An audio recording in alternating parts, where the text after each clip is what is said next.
konfederativne i tad je uopće bilo u stranci nije bio program formiranja Bosne i Hercegovine kao države, nego zaštita određenih prava, sloboda i tako dalje. Ali ste u početku imali velike rezerve i prema stranci Demokratske akcije, prema SDA i prema njenom lideru Ali Izetbegoviću, je li tako? Nisam imao rezerve, imao sam dileme da li ići u tu stranku ili ostati u Savezu komunista. Kad sam vidio da jednostavno Savez komunista ne može da ispuni ono što u predstojećem vremenu slijedi, onda sam se odlučio za jednu bosansku stranku. Mislio sam da je to najviše SDA od svih stranaka. Imali ste rezerve i prema ljudima koji su u Šamcu formirali ogranak SDA. Smatrali ste da ti ljudi nisu dostojni vašeg povjerenja, je li tako? Nisam smatrao da nisu dostojni moga povjerenja. Znate, radilo se o ljudima koji do sada nisu bili u politici, koji se nisu razumjeli u politiku. Uglavnom su to bili ljudi nižih sprema, eventualno srednje stručne spreme, bez privrednog iskustva, bez političkog iskustva. I ja kad sam se našao na listi, kao nosilac liste, ispod mene su uglavnom bili obućari, ne znam ti, slasičari, razne zanatlije, bez ljudi koji bi mogli pomoći. Ali to je bilo kasnije, kad ste se već učlanili. Oklevali ste zbog toga što ste smatrali da tu nisu ljudi od nekog posebnog ugleda u Bosanskom Šamcu. To su bili obični ljudi, radni ljudi i tako. Evo, gospodine Tihiću, meni je tužilaštvo dostavilo, ja inače ne bi znao za to da mi tužilaštvo nije po službenoj dužnosti dostavilo, vaš jedan tekst pod naslovom Sjećanja. Namjerno kažem sjećanja, jeste upotrebili ovo č. To je slučajna greška, jel? Nije. To vam se dešava? Inače. Da, trebalo bi sjećanja.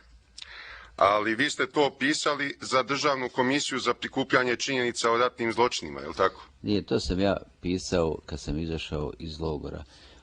Jer kako je vrijeme odmicalo, činilo mi se da neke stvari počinjem da zaboravljam, imena, da redoslijed događaja, kad je šta bilo u kojem logoru, pa da se to ne bi zaboravilo, da ne bi pomiješao neke događaje, smjestio ih u neki drugi logor. Onda sam napisao ta sjećanja koja meni služe između ostalog i kad dođem da svjedočim, da se podsjetim svega šta je bilo. Više je to onako poredani neki događaji. Pa evo i meni služi da se malo upoznam sa vašim životnim putem.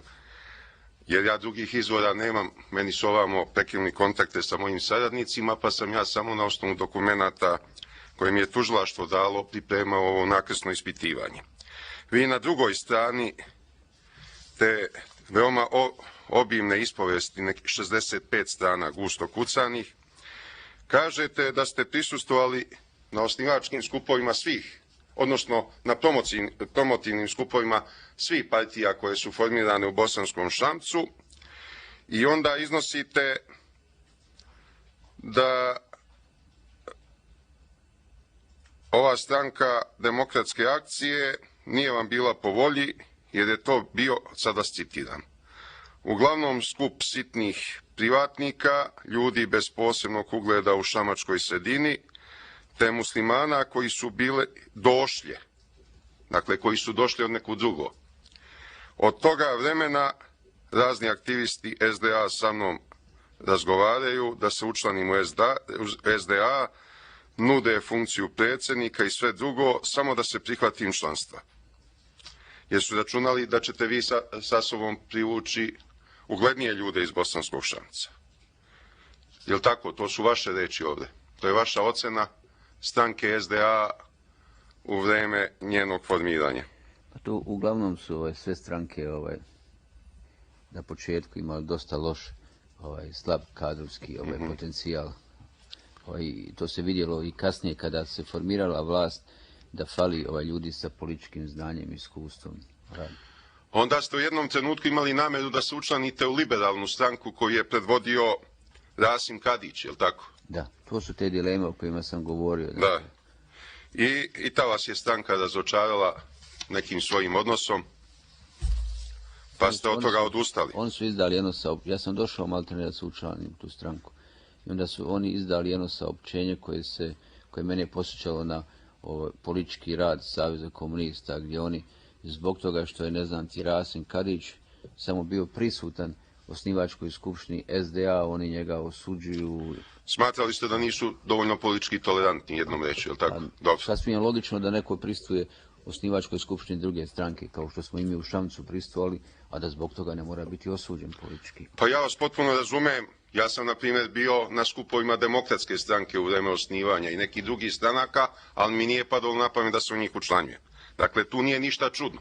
Ali bilo je čudno što su ovi u Šamcu to osudili, svog predsjednika, zato što je pristao sjednici SDA. Ali u Šamcu je inače među muslimanskim stanovništvom vladao izvesni animozitet prema SDA. Se sećate? Mr. Šešelj. Sudija Harhov, gospodine Šešelj, gospodine Tihiću. Žao mi je što vas prekidam, ali još jednom moram da istaknem. Simultani prevod ne može da vas prati. Budite ljubazni, usporite i pravite jednu veoma kratku pauzu između pitanja i odgovora. Hvala vam. Vi ovde navodite na prvim izborima da je svega oko 50% muslimana glasalo za SDA, je li tako? Ostali su glasali za druge stranke. Da, to je na osnovu onih rezultata koji su postignuti, prilike bošnjačko biračko tijelo je moglo da izglasa 4 odbornika, SDA je dobila 2 odbornika. Vi ste onda u drugoj polovini 1991. počeli nešto da pomažete u radu SDA, a negde u jesen ste se i učlanili, je li tako? Ne, ja sam se učlanio ranije. Ja sam se odmah 90. učlanio, ali sam 91. godine izabran za predsjednika Stranke demokratske akcije. Ovde je pisalo 91. pa je neko ispravljao u 90. Znači u jesen 90. Da, jer bio sam na listi, znate, ne mogu biti na listi, nosilac liste, a izbori su bili 18. oktobra. Znači prije 18. oktobra sam ja postao član SDA, 90. godine. Tad je već bilo jasno da će komunisti da izgube izbore i vaš je cilj bio da u SDA uvučete što više uglednijih članova, je li tako? Jeste, to je bio ne samo moj cilj, nego niz uglednih članova građana i bošnjačke nacionalnosti. Oni su meni nagovarali da ja pređem u SDA, kao ti si advokat, tebi je lakše, mi smo u državnoj službi, ali mi ćemo se kasnije priključiti i tako dalje. U septembru 90. održana je osnivačka skupština u Bosanskom Šamcu na kojoj je učestvovao i Alija Izetbegović, je li tako?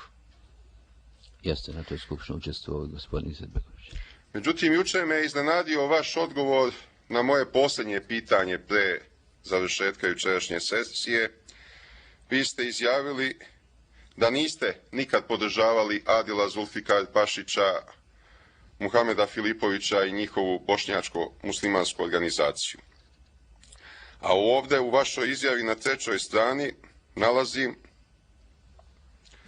da kažete da je nekoliko dana pre ove skupštine na kojoj je učestvovao Alija Izetbegović, pa vas citiram, došlo je do rascijepa u stranci kada su se odvojili Adil Zulfikar Pašić i Tunjo Filipović.